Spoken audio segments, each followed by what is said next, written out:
Senator Van Hollen. Thank you, Mr. Chairman, and Madam Assistant Secretary, it's good to see you.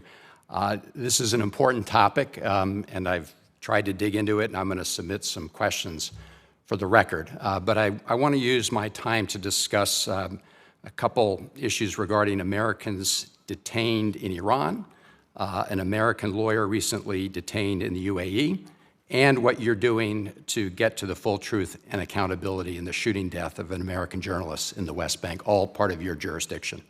I am satisfied that the administration is doing everything it can to gain the release of the Americans that are detained in Iran. I have less confidence, at least at this moment, that the administration is doing everything it can to ensure due process in the case of Asim Ghafoor. As you know, he was tried and convicted in absentia with no notice of the charges alleging money laundering. He was then arrested in Dubai en route to a family wedding in Istanbul. He's been sentenced to 3 years and then more. He has been denied bail and denied access to American lawyers. So in the interest of time, I just ask you for a couple of commitments. Will you meet with his American lawyers before the Tuesday hearing? And they're willing to make themselves available at your convenience.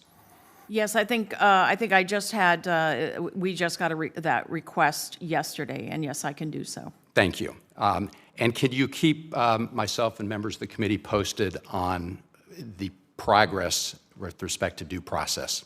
Absolutely. As you're probably aware, Deputy Assistant Secretary Daniel Benaim is following this minute by minute, and he is keeping me briefed on this, but absolutely.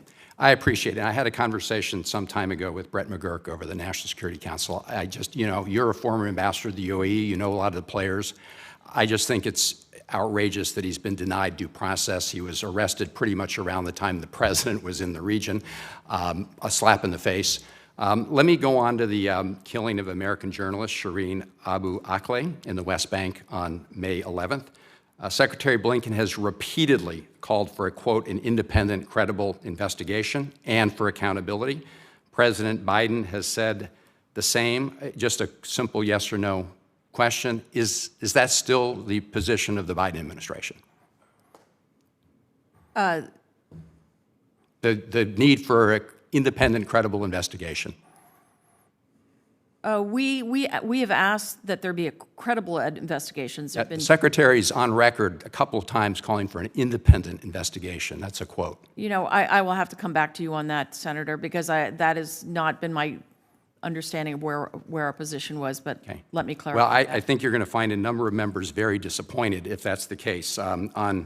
On June 23rd, 24 senators, including yes. Senators Murphy and Shaheen and others, wrote to the president asking for not only an independent investigation, but making it clear that that would require U.S. involvement. And just last week, the SFOP's appropriations bill that was released contains similar language, calling upon the administration to have U.S. involvement. On July 12th, a group of SFOP subcommittee members, including Senators Leahy, Murphy, Durbin, and myself, sent a follow-up letter to Secretary Blinken. Have you seen that one? I have not. I urge you to look at that. I mean, this is why a lot of us are concerned well, a lot of us are concerned that this is not getting the attention it deserves. If you're, as Assistant Secretary, haven't seen it, we asked for information regarding the report by the U.S. Security Coordinator. Mm-hmm. Have you seen that report? Not in full. I've been briefed on it. I was out there. I've been out to speak with our folks several times, and I've been briefed in detail on it. And I followed the course of the U.S. Security Coordinator's work over the course of 5-some weeks. Yeah. So I'm intimately involved. I have not seen the actual report by letter. And if I could just explain, I haven't seen that second letter principally because I just came back into town on the weekend, and I've been really focused on this testimony. But I appreciate that. Well, yeah. If you could take a look at it, because we asked for a response by last week. Okay. So if you could get back to us maybe yes. later today to tell us sure. when we can expect a response on that. And we asked for a significant amount of information regarding that report, which, as you know, just stapled the PA report and the IDF report together and then reached some conclusions. So that was not an independent report. I don't think anybody has said it is. If I could just also bring to your attention the fact that the chairman of the full committee here, Senator Menendez and Senator Booker, have asked for a senior level classified briefing on the state of the investigation. So look, I am concerned that the administration is not giving this the attention it deserves. The secretary says things like an independent investigation, which he did say, and we've called for accountability about an American journalist who got shot and killed. We have expressed our desire and our determination to protect journalists around the world, especially in conflict zones. And this is a journalist who was wearing full press regalia at the time she was shot and killed.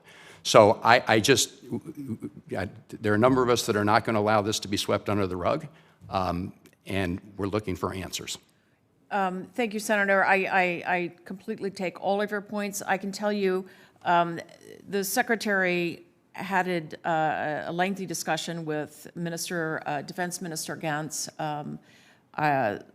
I want to say it was a week ago, and he has been pressing for accountability. But I will be happy to come back to you on all of these issues you raise.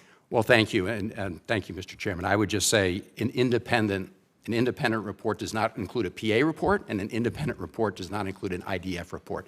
That's why members of this committee have asked for American involvement in the investigation. Thank you, Mr. Chairman.